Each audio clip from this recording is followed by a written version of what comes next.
मैं तेरी अर्धांगिनी भाग 8। ऋषिकेश चौधरी भवन।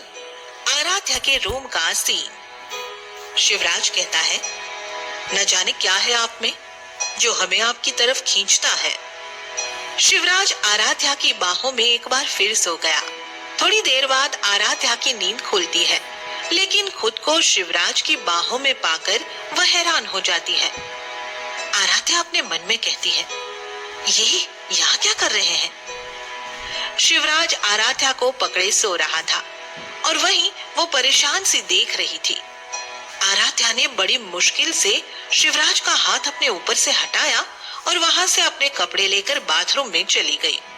आराध्या के जाने के बाद शिवराज की आंखें खुल गई और वो मुंह बनाए बाथरूम के दरवाजे को देख रहा। शिवराज सोचता है, बताओ भला उदयपुर के राजा श्री शिवराज सिंह राठौर को अक्कड़ दिखाकर चली गई। इतने भी किस बात की अक्कड़ कि इनके मुंह से कोई बोल ही ना फूटे। शिवराज भी कमरे से बाहर चला जाता है। उसके जाने के थोड़ी देर बाद आराध्या नहाकर बाथरूम से बाहर आती है। उसने सफेद रंग का पटियाला सूट पहना हुआ है। उसके साथ गुलाबी रंग का राजस्थानी दुपट्टा लिया हुआ था। उसके बालों से पानी टपक रहा था जो उसके गालों और गले पर चिपका हुआ था। सादगी में भी आराध्या बहुत खूबसूरत लग रही थी। आराध्या आईने के सामने खड़े होकर अपनी सूट की डोर बांधने की कोशिश कर रही थी, लेकिन उससे हो नहीं पा रहा था। शिवराज वापस आराध्या के कमरे में आता है। दरअसल शिवराज अपना फोन आराध्या के कमरे में ही भूल गया था। वही लेने के लिए दोबारा कमरे में आता है, लेकिन आराध्या को देखकर उसके कदम ठिठक जाते हैं। सूट की फिटिंग थोड़ी टाइट थी, जिससे आराध्या की बॉडी शेप समझ में आ रही थी। आराध्या की खूबसूरती देखकर शिवराज मंत्रमुग्ध सा उसे देखता ही रह गया। उसकी खूबसूरती के जादू में शिवराज के कदम अपने आप ही आराध्या की तरफ बढ़ने लगे।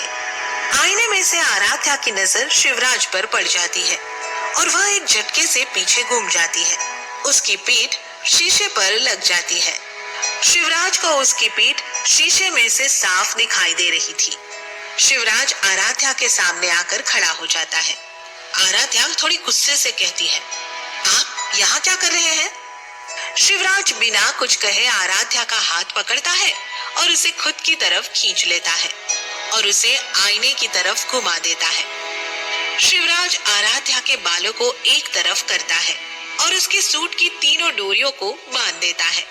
यह सब करते वक्त शिवराज की उंगलियां आराध्या की पीठ को छू रही थी, जिससे दोनों की ही धड़कनें बढ़ गई थी। शिवराज आराध्या के कंधों पर हाथ रखे हुए उसे आईने में से देख रहा था। आराध्या को शिवराज की हरकत पर बहुत गुस्सा आता है और वह एक झटके से पीछे घूमती है। शिवराज आराध्या की तरफ थोड़ा झुका हुआ था। आराध्या के ऐसे घूमने से दोनों के ही होंठ आपस में टकरा जाते हैं। इस स्पर्श के महसूस होते ही आराध्या अपने कदम पीछे लेने लगती है, लेकिन पीछे पड़ी चेयर से आराध्या टकरा जाती है और गिरने को होती है, लेकिन शिवराज उसे कमर से पकड़कर अपने करीब खींच लेता है और शिवराज आराध्या को तो संभाल लेता है, लेकिन खुद को संभाल नहीं पाता और आराध्या को लिए हुए ही जमीन पर गिर जाता है। किसी के आने की आहट पाकर आराध्या जल्दी से शिवराज के ऊपर से उठती है। शिवराज भी अपने कपड़े साफ करते हुए उठ जाता है और अपना फोन लेकर कमरे से बाहर चला जाता है। आराध्या अपने सीने पर हाथ रखे हुए अपनी बढ़ी हुई धड़कनों को संभालने की कोशिश कर रही थी। आराध्या सोचती है, ये हमें क्या हो गया है? इनके पास आते ही हमारी धड़कन बढ़ती क्यों है? ऐसा कभी तो पहले नहीं हुआ। जब हम सुनील के साथ थे, ऐसा लगता है जैसे ये शिवराज जनरेटर मशीन हो। जब भी सामने होते हैं हमारी धड़कनें बढ़ जाती है। शिवराज के रूम का सीन। शिवराज आईने के सामने खड़ा था। उसकी आंखों के आगे बार बार वही मंजर आ रहा था जब उसके और आराध्या के होंठ आपस में टकराए थे। एक बार फिर शिवराज की धड़कनें बढ़ गई। शिवराज सोचता है, ये हमें क्या हो गया है? क्यों उनके पास आते ही हमारी धड़कनें बढ़ गई? क्यों हम उनको इस तरह से देख रहे थे? क्यों उनका करीब होना हमें सुकून पहुंचा रहा है? क्यों सोच रहे हैं हम उनके बारे में? आफत है ये लड़की। जब से मिली है तब से दिलो दिमाग में सिर्फ यही छाई हुई है। हम चाहकर भी इनके बारे में सोचना छोड़ नहीं पा रहे हैं। जब देखो तब दिमाग में इन्हीं के ख्याल आ रहे हैं। यह शादी सिर्फ शिवांश के लिए हो रही है तो सिर्फ उन्हीं के लिए रहने देना चाहिए। अब हम आराध्या के बारे में बिल्कुल भी नहीं सोचेंगे। वह सिर्फ शिवांश की माँ है, हमारी पत्नी नहीं। हॉल काशी सब लोग बैठकर शादी की बातें कर रहे थे। शिवराज भी वहीं पर बैठा हुआ अपने लैपटॉप पर कुछ काम कर रहा था। तभी आराध्या सबके लिए चाय लेकर आती है। सबसे पहले उसने शिवांश को दूध की बोतल दी। उसके बाद वह सबको चाय सर्व करने लगी। सबसे आखिर में वह शिवराज के पास गई। शिवराज ने नजरें उठाकर आराध्या को देखा। आराध्या ने भी एक नजर देख लिया उनको, फिर अपनी नजरें झुका ली। दोनों की धड़कनें एक बार फिर बढ़ गई।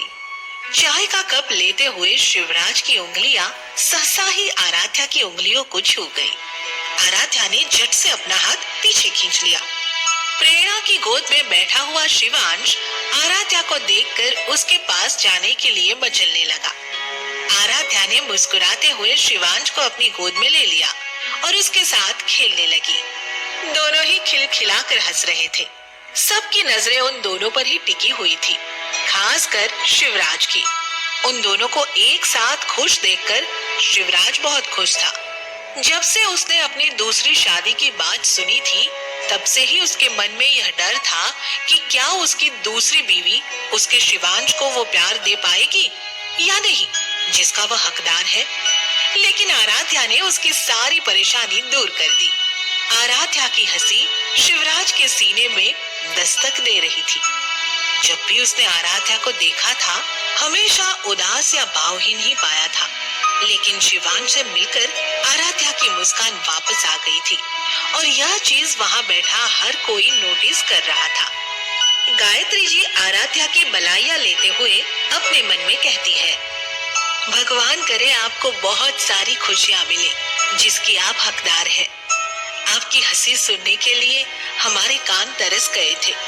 कभी सोचा नहीं था हमने कि दोबारा कभी आपको इतना खुश देख पाएंगे, लेकिन भगवान ने हमारी प्रार्थना सुन ली और आपकी जिंदगी में शिवराज और शिवांश को भेज दिया। अब बस आप अपनी गृहस्थी संभाल ले, इससे ज्यादा हमें कुछ भी नहीं चाहिए।